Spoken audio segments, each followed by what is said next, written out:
Salam TV.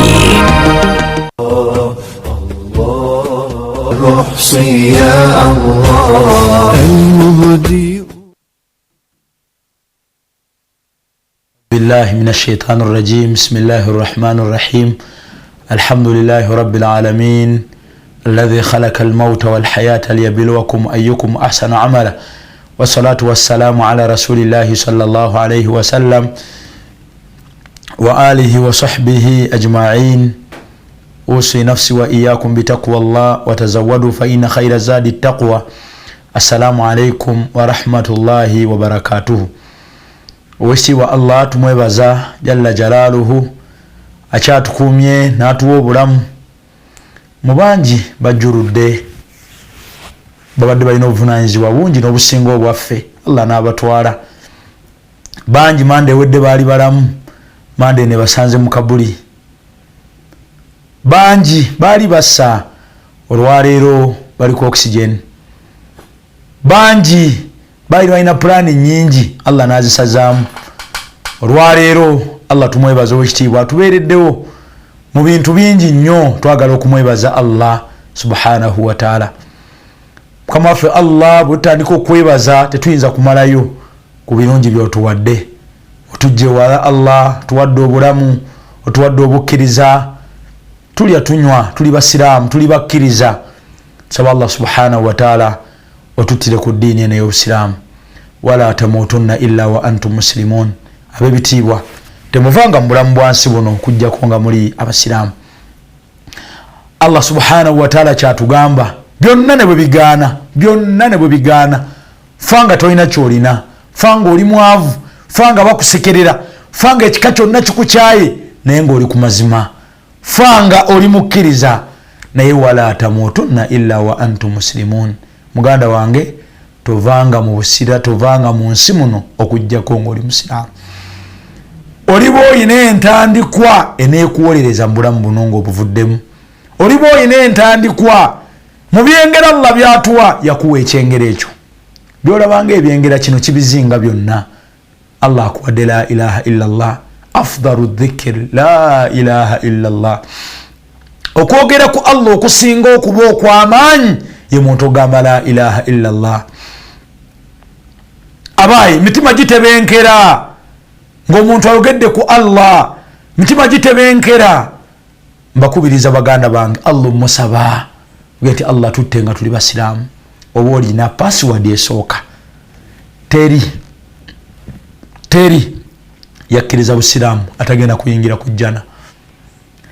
Omuntu ne bali balina ebyonoono nga bingi naye nga wakkiriza nti la ilaha illallah, ate bw'oliginywereza ddala ne mu buli otojja kuyitayo, kitegeeza tuginyweze.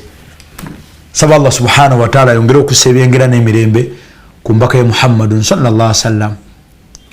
Tewali kyali kyetaagisa kuyingira jjana nga tulina kikola okujjako nga yakitugamba. Ate era tewali kyalina kutwokyesa muliro okujjako nga yakitukwekesa. Tyabaye temukola bwe muti mujja kuyingira omuliro. Abaye mukole bwe muti mujja kuyingira ejjana. Naye wala tamutunna illa wa antum muslimun. Baganda bange temuva mu nsi muno okujjako nga muli basiraamu. Al-yawma akmaltu lakum dinakum. Olwaleero tujjuza kumwe eddiini yammwe, eddiini ejjudde awo nga Allah alaga obusiraamu bujjudde. Teriyo kipya, teriyo kyogenda kuwulira nga kipya okujjako ng'obusiraamu bwakyogerako. Olaba n'embeera gye tulimu nayo nabbi yagyogerako, obusiraamu bwagyogerako. Nga nabbi sallallahu alaihi wasallam alaga irimu tegenda kuggwawo bwetyo mu bantu, gyegwewo bwetyo, wabula irimu Allah agenda gijjawo atya na kujjawo myoyo gy'abawalimu. Abalimu lwe bagenda nga Allah atandika kujjawo myoyo gyabwe. Baganda bange abitiibwa mukkirize, tugenda kutandika ebigambo bino naye nga tubitandika ne kuzimu ku video z'omwalimu waffe omulungi Sheikh Ismail Ankata. Era abali ku TV nyabasaba tubeerenga tuziraba era tuziwuliriza, tubeerenga tutandikira biidhinillahi subhanahu wa ta'ala. Sibajja kusaba video eza Sheikh Ismail Ankata basoke baziplaying awo, amalo ziplayinga then tujja kubeeranga vidiyo ezo tufunamu ekyokuyiga. Njagala owulira obulamu bw'ensi nga yebutambula, njagala olabe omuwalimu era leero tuweeyo nga tuwaayo lwa musajja. Wulira ebisinga okunnuma ate nga byebituufu kubuuza bbanga lyonoomala ng'ojja wano ng'obuuza omwezi gumu naye nga gwolowooza noyiwa bbulooka nga bakulaba mataafu gundi musenyu bakulaba naye abamanyi kalendayo nagandi katonda amenye Allah yasukkuluma mala kunuma okutibwe kuyitako oyimiridde we bazimba naye ng'ebitiyo bwe basimisa omusingi kwe kugenda okuva ebikutiya olwalowooza akyali wano ti Allah yayawukana subhana akola nnyo naye agenda ku lwakuna olumande oli awo bagamba naffe asiiba emmotoka zisomba mutava ku saiti bamalayika bagalaba ono la hawula wala ate nga tebasobola kubbirako nti jama genda osaale ku lwokutaano tojja kubaawo bakuziika lwakuna akawungeezi. Subhanallah. Allah nakitulekamu naga nti ayuha alladhina amanu mbabakkiriza ttakullah mwe mutye Allah buli kadde.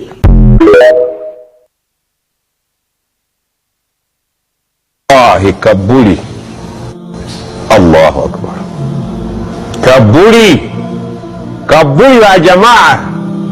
Kabuli yayagala mirimu gyokka terina kyeyagala mirimu ogwo bw'ogumala ng'omanya nti Kabuli eteredde bwe gulema nga nti ewagamidde.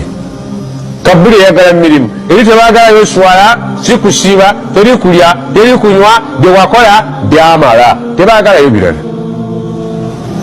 Kozesa obudde buno ng'obudde buli tebunnajja buno bwakola buli bwakuwummula ali kulusana wano ali wummula wano yandikulusanira eri. Saba Allah tugondeze Kabuli bannange mugirowoozaako banedda. Allahu oyagala nyimpimpi oba mpanvu abamu baga nti musimange wala nsobole okuwulya ku bidduka. Abantu tebategeera kinnya ekyo. Kullu nafsin buli muntu buli mwoyo gwonna gw'olaba ku nsi tambula buli muntu yenna gw'olaba atambula zaa'ikatul mawuti ajja kkomba ku walumbe summa oluvannyuma ate lw'okumala okufa ng'omuntu amaze ebbanga ddene mu ntaana ye ilaina turja'un gye tuli gye mujja okuzzibwa tutunule mu nkola y'emirimu gyammwe. Allah subhanahu wa ta'ala atukakasizza nti buli muntu waakufa ate buli muntu ajja kulipootinga mu maaso ge batunulire enneeyisa ye nga bwe yali ku duniya. والذين آمنوا وعملوا الصالحات لنبوئنهم من الجنة غرفا تجري من تحتها الأنهار خالدين فيها نعم أجر العاملين.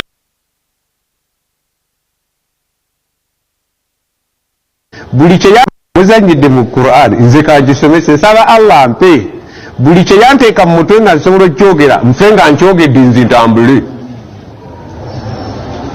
balyoke babakuuta emiggo ala basira. Eba mulowooza abantu tuli mazina tebabaleeta kuba ndongo naye mubeera mu ndongo temuvaayo.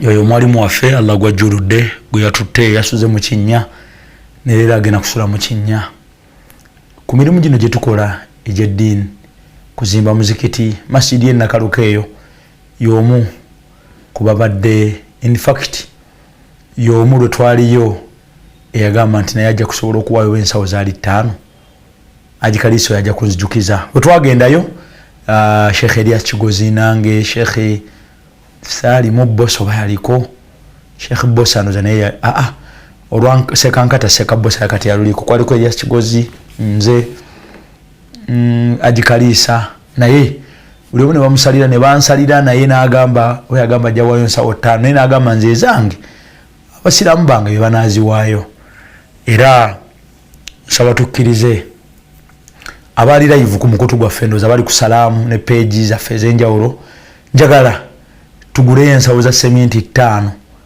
tuziweeyo ku Nakaloke empeera ziva muzigende wa Sheikh buli nsawo ya mitwales akira mu nsawo ya seminte eri musente meka mitwales atu gozimba kalina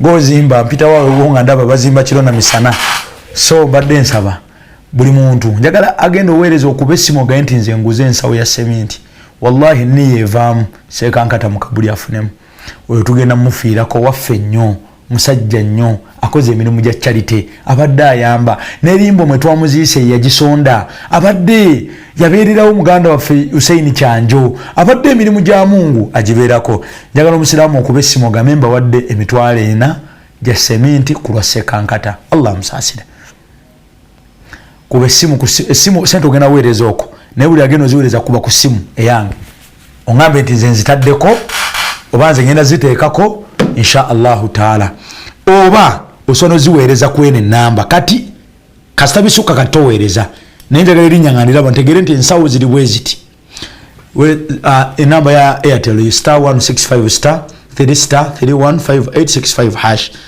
nze nzikuyambe katabitegeera ebyo nzikuteereyo bwe nti wano wennyini erinnyandirabe 07599633 07599633 ejja kulaga mugerwa 0756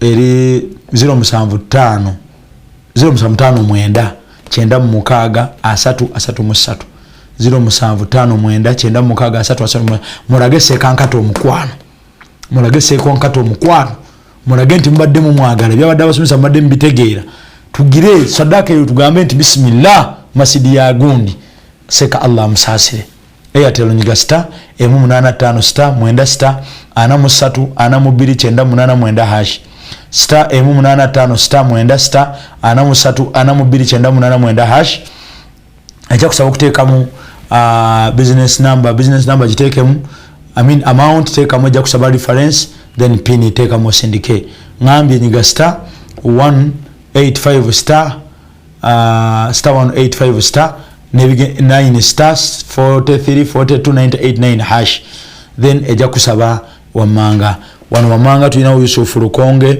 Dimba Amina Mastula Nansubuga Muhammad Nkoseka Isaac Baguma Yusuf mutwalo gumu Dimba 15 Mastura Nansubuga namwe abawayo wadde toguze ensawo njagala gozi weyo gamendi zino ziwayo kulwa Sheikh Ismail Ankata Allah msaasire mukabulije nga batuze tuwereyo bamuzata Dr. Kalisa Mutambala Allah akbar nabo walimu baffe abenjawulo olinjagala waya gamendi zino ziwayo kulwa mwalimu waffe Sheikh Ismail Ankata Allahumma ighfir lahu Allahumma arhamhu message eno ensaliza kuba Salam TV yaddukako bambi naye bagitereza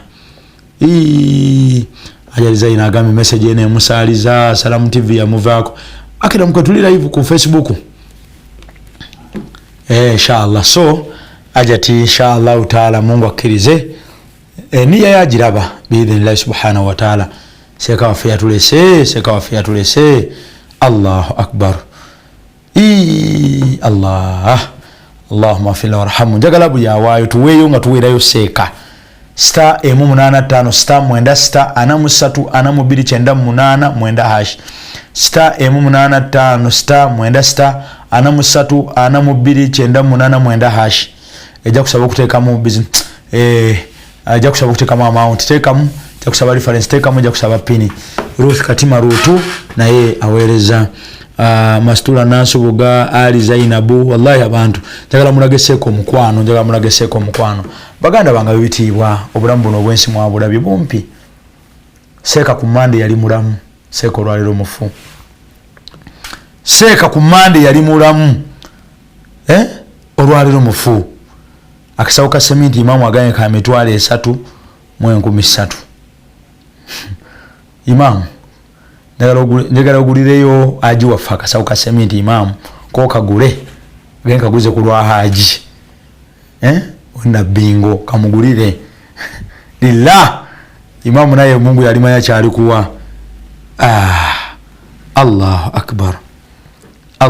akbar Allah saasire so Mungu atusaasire Mungu atuwemu bulungi la ilaha illallah nabbi sallallahu alaihi wasallam yagamba nabbi sallallahu alaihi wasallam yagamba mu hadithi emu yenjira njiwandiise wano njagala tujjukanye ne hadithi eno nabbi sallallahu alaihi wasallam nga alaga engeri irimu gyagenda ojijja mu nsi nabbi sallallahu alaihi wasallam nga alaga engeri irimu gyeva mu nsi agamba nabbi sallallahu alaihi wasallam mazima ddala Allah subhanahu wa ta'ala tayinza kujjawo ilmun intizaan nti amalaga gijjawo bwatyo kiwatukira wabula Allah waaba agijjawo agamba sallallahu alaihi wasallam ti nabbi sallallahu alaihi wasallam bwaba anajjawo irimu anna Allah la yaqbidu al-ilma Allah tajjawo irimu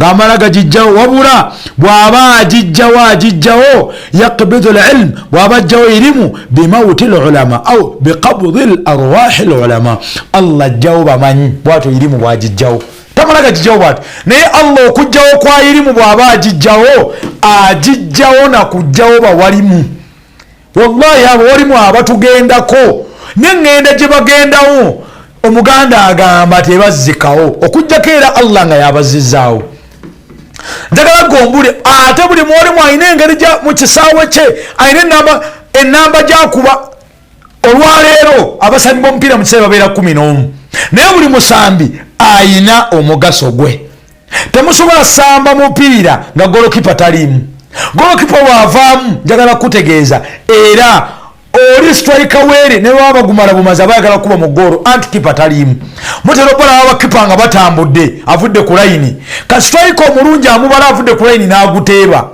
nabwekyo na buli mwalimu ayinza okuba siwa tafsiri naye buli mwalimu ayina role gya playinga mu mbeera gya giplayingiramu naye omusajja ono abadde akuba ennamba ya tafsiri mu kisaawe mu field eno eyayirimu omusajja Sheikh Sulaiman Ismail Ankata abadde azannya ekisaawe ng'ennamba egyasamba agisamba bulungi era omusambi asamba bulungi batuuka eseera ne bamuwa n'ekya man of the match naye omusajja ono azannya ennamba ye Allah amusaasire seeka waffe Allah amusaasire seeka waffe Allah amugaziize entaana wallahi addugaza social media omwana wandisa akagambo kankoledde agee nti olwaleero Sheikh Ismail Ankata buli mutimbagano ku Facebook ku WhatsApp ku Twitter YouTube newalala yasaasaana asaasaana na kusomesa irimu naye twebuuza gobo oli bwofudde bagenda kubika ki laba bwe bakubika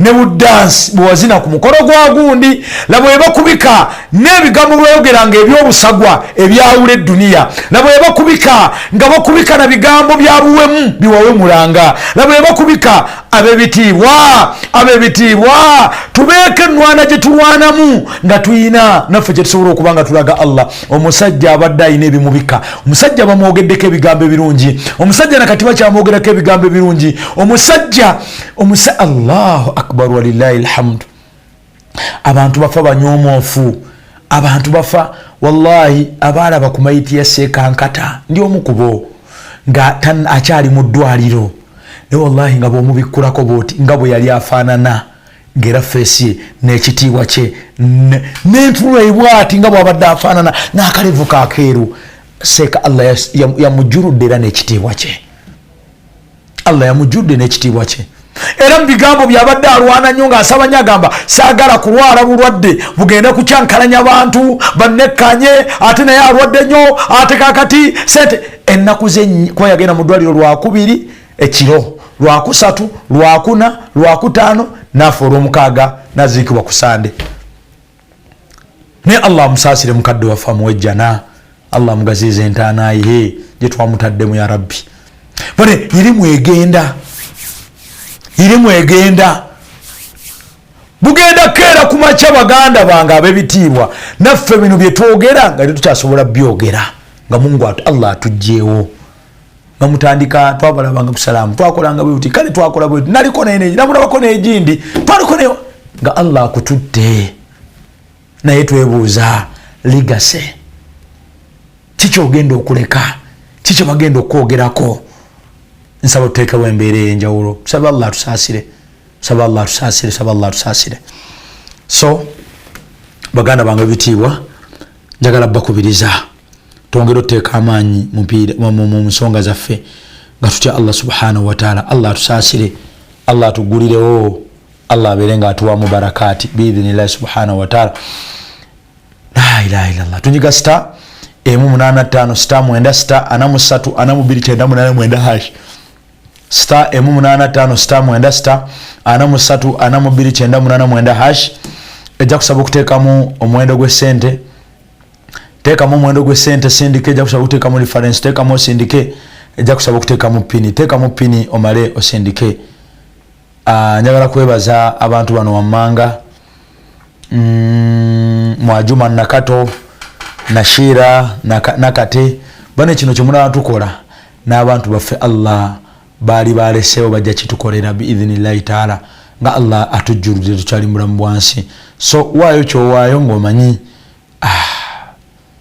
ng'omanyi nti naawe Allah subhanahu wa taala alireeta abantu abalungi ne bakulumirirwa ne bakuweerayo saddaakayo oba 10 ow'emitwalo 2 ne Sheikh Ismail Ankata.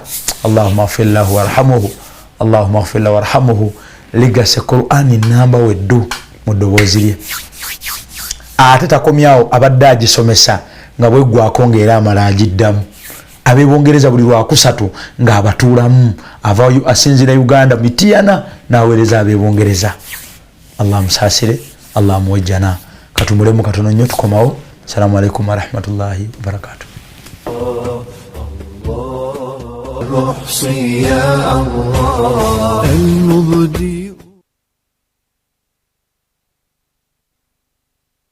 Meet Stone Atwine, the co-founder of Eversend, a startup that is building financial technology from Uganda to the world.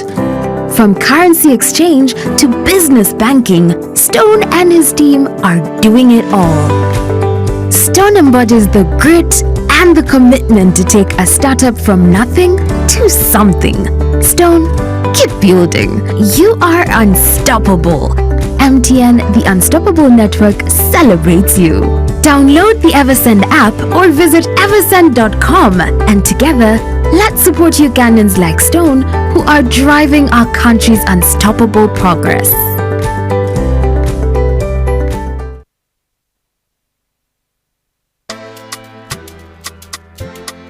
Friends, you may not believe this, but Uganda is actually running out of trees. So we have a campaign. We've partnered with several leading corporates to plant more trees. Our ambition is to plant 40 million trees in the next 5 years. We've done quite a lot of that. Stanbic alone in the last year planted 70,000 trees. And when we do plant these trees, we're not just planting, we are growing the trees. And we're very deliberate about how we're doing this. At Uganda Breweries, we have a vision called Society 2030.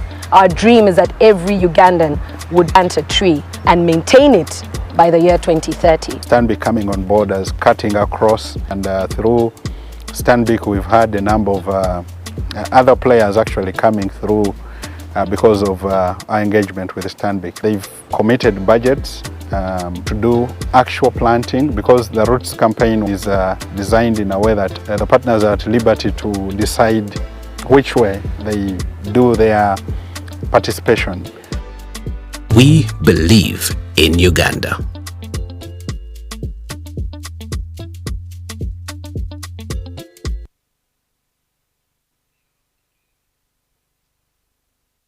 This holiday season, we wish you the freedom to enjoy all your football.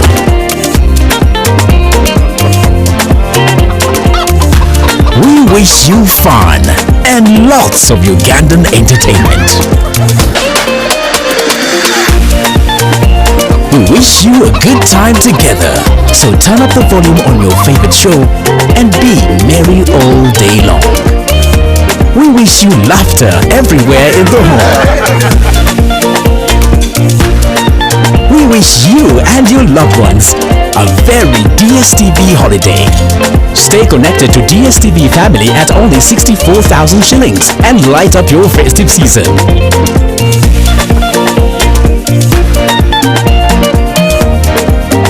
DSTV Uganda. It's your moment. Bangafi Agroforest yitayokolabe. Bangafi Agroforestry Limited ekyakwajja n'eddimu ery'okukwasizaako bannayuganda abali kuno n'abali ebweru w'eggwanga mu kweterekera obugagga obw'ensibo nga tubagulira ettaka ne tulisimbako emiti era ne tugirabirira tukusimbira emiti gya kalitunsi avaamu embaawo ku miliyoni 12 zokka, emiti gy'amasannyalaze ku bukadde 10,40 oba kalitunsi omutono akozesebwa mu kuzimba ku miliyoni 11 zokka. Ku nsimbi ezo era kwe kuli okugula ettaka, okusimba emiti n'okugirabirira nga gwe ekyapa kikuli mu ngalo. Tuukirira kati Bangafi Agroforestry Limited ewakiso okukuba eridda ku kitebe kya disitulikiti ku kizimbe okwali Centenary Bank omwaliro ogwa wansi, oba kuba ku ssimu zaffe nooti 782416 oba nooti 7847471546 oba nooti 7556 Bangafi Agroforestry Limited, the Pearl of Africa.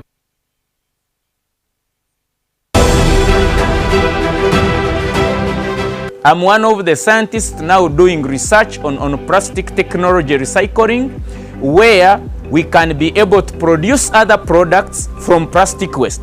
For example, we are trying to develop a plastic tile with sand plastic tile, that it is unbreakable, it can be shifted from one roof to another. So this is a project we are working on. It's our initiative as Kazire Group of trying to reduce waste from the environment. Brothers and sisters, Taso Butonde for a better Uganda. This message is brought to you by National Environment Management Authority, Kampala Capital City Authority, Vivo Energy, Airco, Pepsi, Stanbic Bank and NBS TV.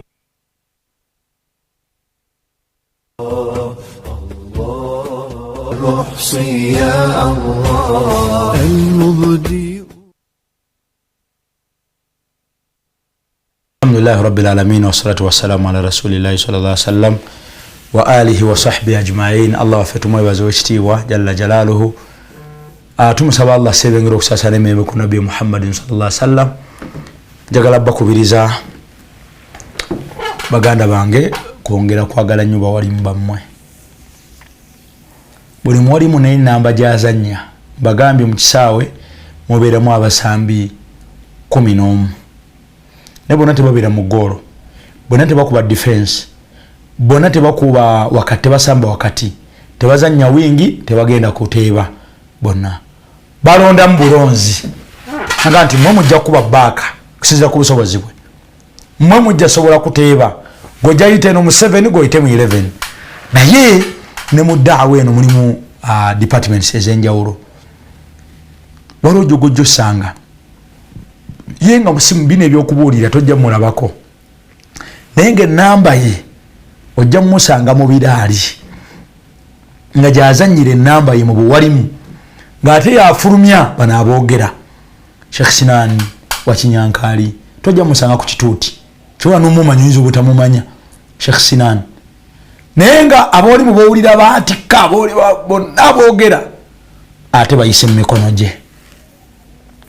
Kati aboli mu buli omu alina ennamba gyazannya, kati abo baseeka Sinani era be basajja akubira essimu emu.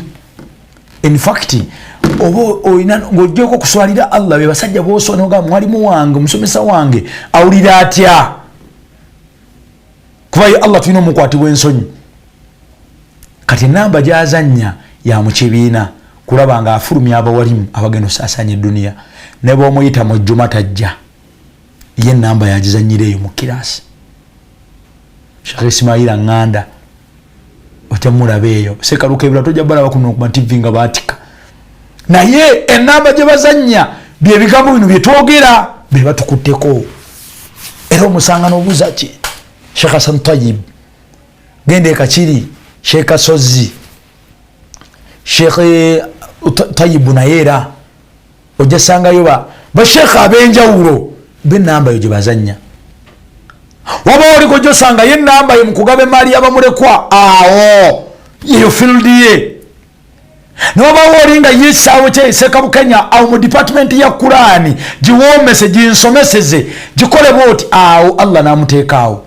N'omusajja ono gwe twafiiriddwa Allah yali yamuwa kye bayita tafsiiri nga vunula yasoma okuvunula Kurani ng'agivunwa n'owulira ddala nga ayo gitegedde.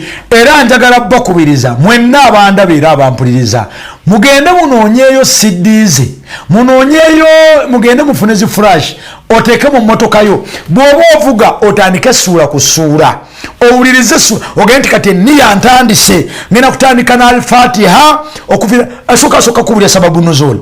Nabadde mpulira jjo nga muwuliriza nga nkomawo okuziika, naye nga mpulira Al-Fatiha alhamdulillahi rabbil alamin, asooka netekamu eddoboozi ya Sudaisi, then navunula. Naye ng'akubuulira essuula eyo sababu nuzuli, lwaki yakka, erina amannya ameka, yakkirawa, n'akubuulira buli aya n'ate omusajja yakiwa obudde. Allahumma ighfir lahu, Allahumma arhamhu. N'atematema eyo n'agimala n'agenda ku ndala Bakara. Bakara eyo erina empapula mmeka? Ogisoma busomi nga tewali kuvunwa nga tokozesa speed. Omuntu avuga n'agenda emukono n'akomawo essuula y'ennamba nga tennaggwako, nga temuli jjaamu. Oli avuga n'agenda emukono, mukono si wa ssaawa emu, kati gwe buli juzu giwe essaawa ng'osoma bituufu bya ddala ate mpola mpola. Kani juzu endala essaawa, ze essaawa 2, erina juzu 2 n'ekitundu, ze essaawa 2 n'ekitundu. Togenda e Masaka. Naye n'agaa nedda sijja kutya. Era mbu be yeebuuzaako nigenda kutandika bamugamba ono osobola nga kyamaanyi, ye n'atandika. Olwaleero buli lwe kyogerako sekankata eri mu kabuli afuna. Allah amusaasire ya Rabbi. Gw'ogenda kuleka ki? Ogenda kuleka ki mu nsi? Bane tukole ekisoboka kyonna, tuweeyo mu kkubo lya Allah gyatusiima. Tujja kuyita ku namba yaffe jojja okulaba ku screen, nyiga star M85. Twagala sadaka evaamu, tugambe nti tugenda kusaddaka ku lwa sekankata. Byetukola sadaka gyetukola kuzimba biki, tugambe nti oba kasawo ka sementi tukaweeyo ku lwa sekankata biidhinillahi subhanahu wa ta'ala. Biidhinillahi subhanahu wa ta'ala. Allah amusaasire, Allah amuwejjana. Onno bano abayise wano abakasawo ka sementi, asoose ye Muhammad Sonko 50,000, owokubiri Lukia Namuddu nusu 10, owokusatu Sumaya Namakula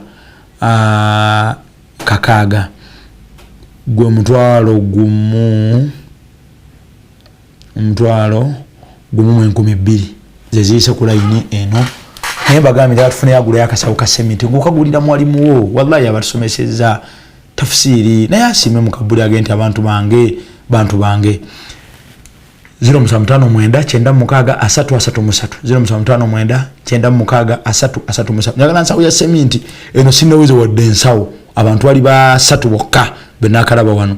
Muhammad Sonko 50,000, Lukia Namuddu 10,000, then Sumaya Namakula naye kakaaga, gwe mutwalo gumu 12,000 zezakalabikako bida. Nenga tusobola kuloseka waffe ne mukabuli asanyuke nga musaddaase namwe Allah jaleeta abantu ababagala babaweereyo, naye werekereza oweeyo genti kino nkiwaayo ku lwa Allah, kino nkiwaayo ku lwa Allah, waayo genti Allah kino nkiwaayo ku lulo, sikiwaayo lwa muntu yenna, sikiwaayo lwa nsonga yonna, ne Allah ku lulo Allah. Star M85 star 96 43 42 98 hash.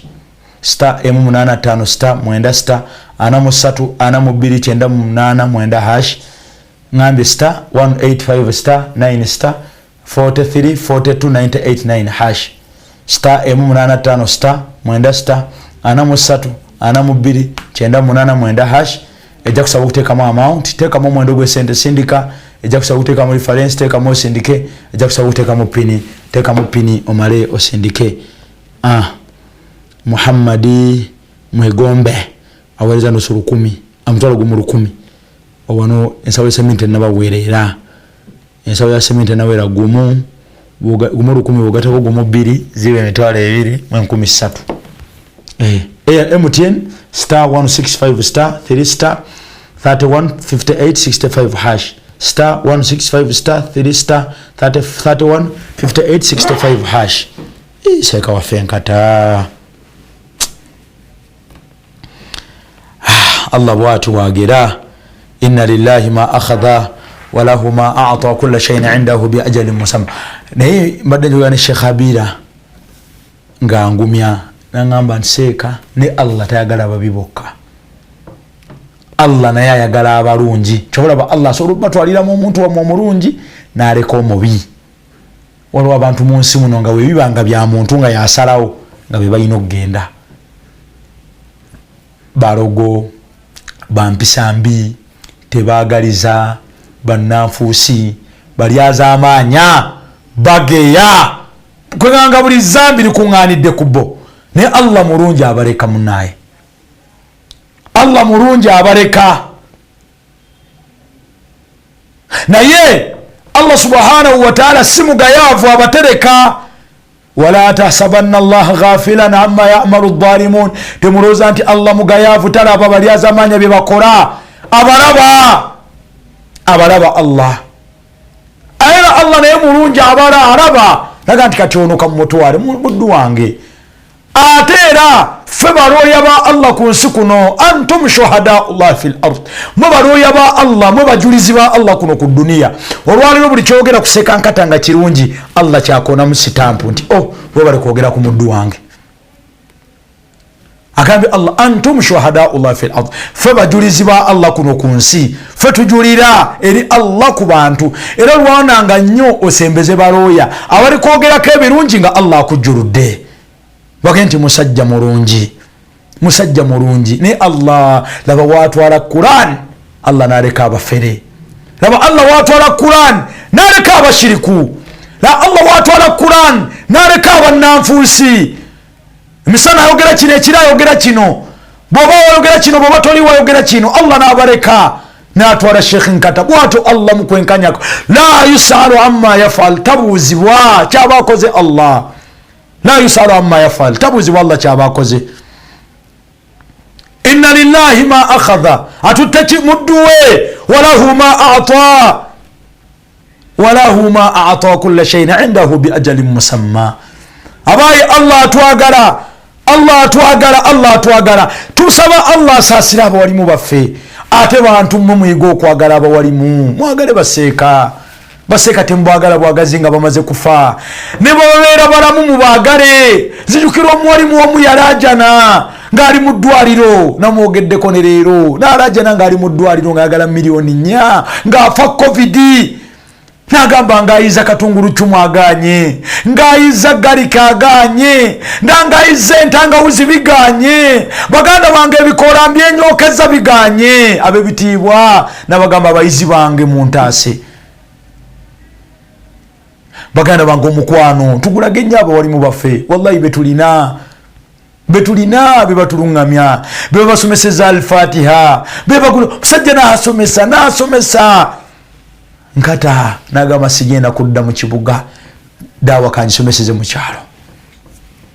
Omusajja nali naye Durban, South Africa eyo. Seka Juma onayinza okunjulira Juma we Durban. Naye tumaliriza okusomesa n'angamba nawulidde eno waliyo abayimbi abasaddaaka, njagala ŋŋendeyoko mbanoonye mu bantu alemu, mbanoonye tahfizu bazimbire ku bantu banga b'emitiana tahfizu bakwatira Qur'an. Kale ulira tabanoonyeza bibyembo oba bamuweyo sente azimbe emizigo, oba bamuweyo sente awase, bamuweyo sente oba akole agendeko ebweru awumule, naga mbanoonya banfuneyo kasente nzimbira abantu bewange emitiana tahfizu. Wallahi nga kyekimulumya mitwe. Obulamu bwenga buli kyakola kyonna agamba mu maaso ga Allah. Ebizimu ku dansa ziyasembera okusomesa nga anaatera okufa, yagambye abantu mugendeeko mu bugaali, mujjeneza, muzeebake muko, mulabe, mwegeze muko, mufe mukaako olumu, olabe bw'olifaanana. Kumbe naye yennyini agenda. Wallahi twamututte bamutaddeyo. Allahumma ighfir lahu, Allahumma arhamuhu. Obwe bulamu bw'ensi. Mwalimu yasomesa, tulize tukozesa nnyo ku bigambo bye. Yasomesa yagamba nti omuntu bw'afa, malayika yaleeta ekifaananyi kyakulabirako nti okufa kuno kulinga bulaba omuntu ali ettooke n'ekinyeebwa. Naga nti omuntu bw'aba ali ettooke n'ekinyeebwa, addira ettooke lino n'asuna. Bw'amala okufunako bw'ati kagenda okulya n'akoza mu kinyeebwa. Kakinyeebwa kino ekitonnya ajja n'akiwummuza bw'oti ku ttooke lino eddala. ajena kiwumuza ku ttooke lino eddala n'akoonawo bw'ati naye mukabakabonero kalaga towaayi mmaze okunyiga bwenti nkoonyeewo mukabakabonero kalaga nti wano wenkoonye wemmala otuusa wano nkomawo era kusona kunyigaawo kane malayika naawe ekyokulabirako naga nti darusoyo batwaliwa Sudan wa South Africa era n'agamba era n'ebyo biringanga boolaba omuntu ng'afudde sekankata bw'afa malayika ejja gwe kitwale nti ekutte ekitole ky'ettooke mu kinyeebwa ejja n'ebaako omulala gwewummuza akaddako n'ekoonako tyono mumaze naawe nkukima olwaleero Allah yamututte yandibanga olwamaze omutwala malayika yakonye ku Mafo bweti mumuyinza onyiiga yakonye ku Mafo bweti ngega nti ono mututte kati Mafo nkimagwe yandibanga yakonye kuggwe nange bwemala otwala muzaata Abdul Nur Kalisa nejja ekola ku muzaata nti muzaata naawe nkukima wadde gwokolanga emusi wadde gwoyogedde ng'onaafudde naawe nkukima neetwala abagero ziika muzaata mwalimu agikatongole nemuga nti owaaye wadde oyo omumaze naawe nkukima neemukoonako nti owaaye naawe oyengedde nkukima eyantwala oziika Nasakingi okuziika Dr. Kalisa ali Nasakingi kumbe emuga nti owaaye naawe wadde otutta ono naawe nkukoonako nkukima neemukozaako bweti neekoza bweti neegira naye nti owaaye naawe nkukima nkutwala Allahumma ighfir lahu warhamhu so bwatyo Allah bwakola ebintu bye njagala abasiraamu tuweeyo sadaka kula omusajja ono tetumulyaza amaanya nyiga star emu 85 star 9 star ana mu 3 ana mu 2 9 hash star 185 star 9 star 43 42 989 hash star 185 star 9 star 43 42 989 hash ejja kusaba okuteekamu business number no amount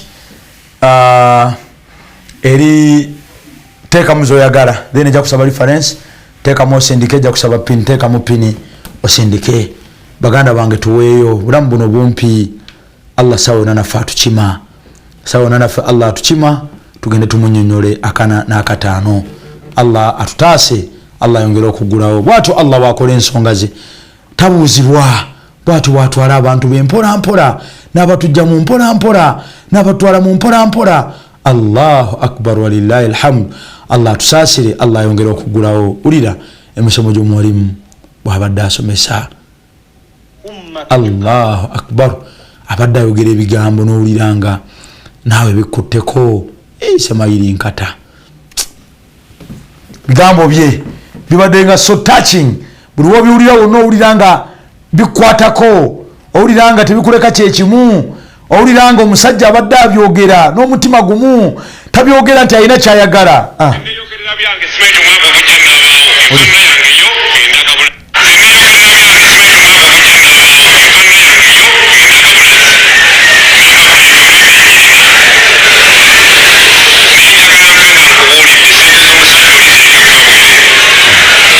omusajja gwe yali ayogerako bamuyita Abdul Karim musajja we South Africa yakola omulimu gw'okukwata abawalimu n'abateekamu buli kimu n'abasasula n'akola n'abasuuza mu kibuga kye bayita Santon kibuga namba emu naye omusajja ono w'omutiira lumu tuba tuli naye tusaagasaaga okulaga nti omusajja ono abadde ayagala okukola daawa era abadde tatunulira bintu birungi era njagala kwebaza abantu bamutaddemu maanyi muganda nga agibeeka okuva South Africa musajja ono nkakasa afudde musiimu gy'oli Allah akusiime weebale byonna kujjukira ng'otunyumiza obulwadde nga tudde mu ddi neyeewuunya nnyo ne tujja nga kyanyumyako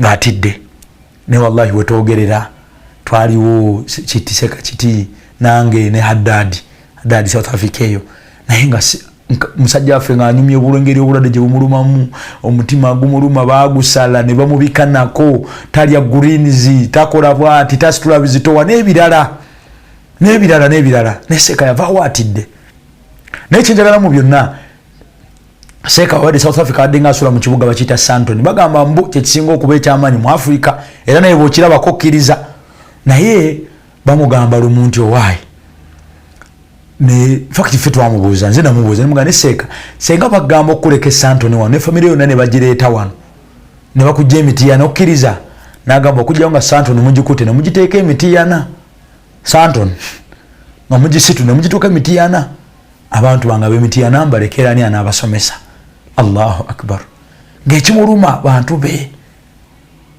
so omusajja oyo bannaye tumuteeke mu dduwa ate era buli kyokola naawe nga mu mutima mulungi Allah ajja kuleeta abantu abalungi bakikoleko bajje bayiwe omubiri Sheikh babadde bamusinga omuteekako amaanyi b'e Bulaaya bantu b'e Bulaaya bajjanjabye Sheikh babadde bamwagala babadde bamufiirako Sheikh Ismail Ankata wallahi babadde bamwagala buli lwakusatu abadde abasomesa ku Zoom buli lwakusatu ng'abeera ku Zoom n'abasomesa ne bwe twogerera Sheikh Ankata mu nsi taliimu Allah amusaasire Allah amugulirewo Allahu akbar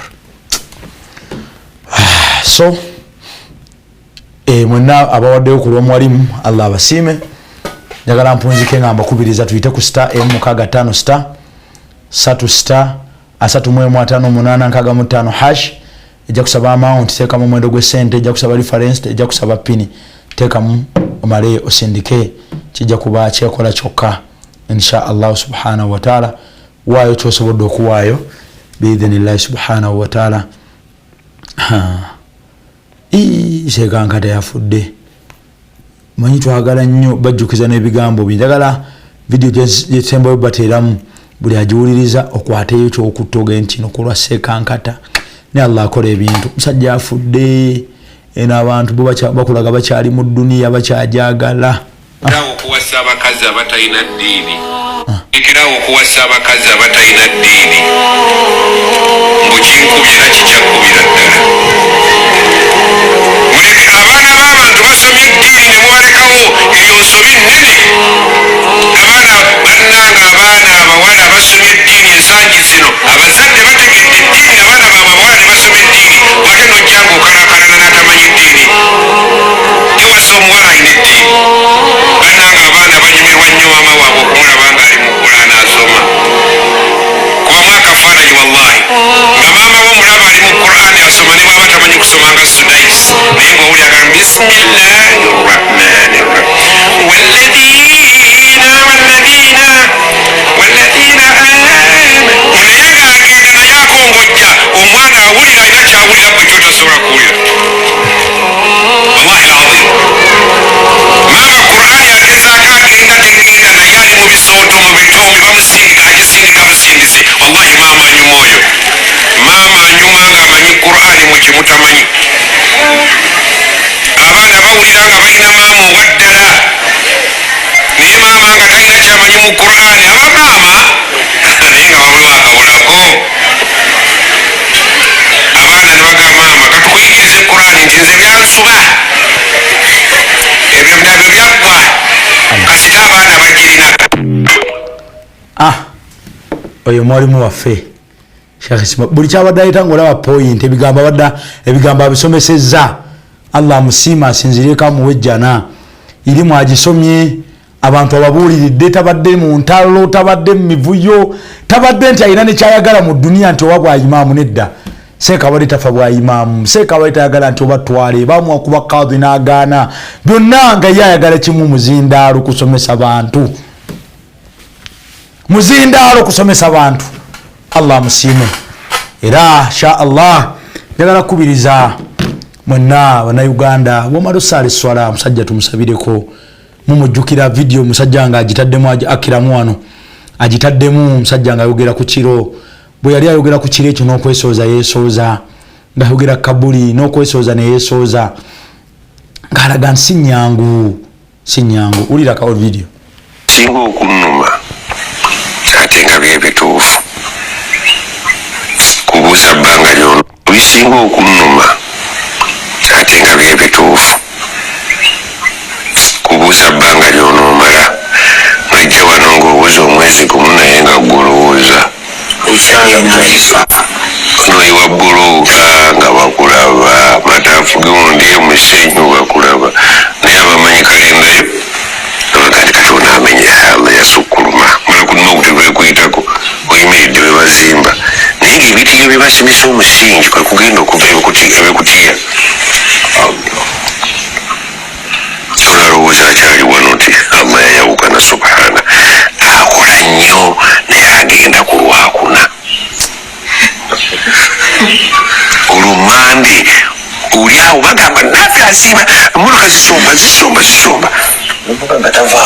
mutava ku saiti bamalayika bagala buno la hawula wala ate nga tebasobola kumbirako nti jama genda osaale ku lwokutaano tojja kubaawo bakuziika lwakuna akawungeezi subhanallah allah nakitulekamu naga nti ayuha alladhina amanu mbabakkiriza ttakullah mwe mutya allah buli kadde bigambo byoli ebyomusiraamu byonna byakufa naye allah amusaasire tukatukozesa omukisa guno tumwogereko ffe bajulizi ba allah ku duniya kuno byetwogera byebikakata nga allah amaze omutwala sajja oyo mukisa gwe nina nti mbaddeko naye yadde mukwano gwange nsuzeeko naye ntamu byonna nabbi byagamba omuntu ebikakasa nti abadde mukwano ge era omumanyi byonna allabi sekankata nali simumanyi nga ndabanga omusajja nali mumanyi nga musomako muwuliriza nnyo nga muwuliriza nnyo naye ekituufu nga mutya wano omanyi abantu abakulu abo bo batya nga ndowooza naye tuba tugende South Africa Sheikh musisinkana kwembase nzijagala nnyo abawali mu butonde bwange baseeka bankolera awe twava seeka nabeera mukwano seeka nanjagala seeka nemwagala era abadde bawulira emisomo gye ebiseera ebisinga obungi nga newaba aliawo nga tomanyina kumanya ngaayogera mwana wange musajja nga mukwano gwange nnyo lilla era nga newajja ekampala wano asula wange ku buliri obwo allahumma fila warhamu naye wallahi nalabise kankata mukabuli gye twamutaddemu obuwanvu bwayo ng'abantu bavuddemu namadaala ddaala lye baalinnye okuvaayo allahu akbar ekinnya ekyo mu nsiko eyo mu budde obwo omusajja abadde agenda mu America ali mu kabuli wansi mu ttaka ali kumanera book fena gye tulaga juma eno ngenda gisaza ku Market Street juma eno tujja gisaza ku Market Street mujje tusaale fena inshallah basobodde Market Street awo mu Kiyembe inshallah taala wenjo kusalira ate era weekend send off ya fe nga tusibula abalamazi baffe December bwe tugenda tutambula nabo tutambula kunaku lwa Sunday inshallah taala send off ejaba ya lunaku lwa kuna inshallah subhanahu wa ta'ala ku Salam TV tujaba bina tubibatuusako barakallahu fikum wa jazakum khair wassalamu alaikum kozena akram muganda wange akram lule Allah tukume tujja kuddamu onako olw'enkyera nze ndiyo salamu alaikum wa rahmatullahi wa barakatuh